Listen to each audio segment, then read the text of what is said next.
Down payment. Let's talk down payment.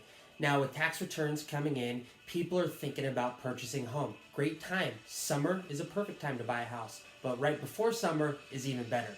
Now, down payment, remember, you're going to need at least zero down. That's right. There are programs that could give you a zero down option. Your credit score is a factor. Your debt to income is a factor.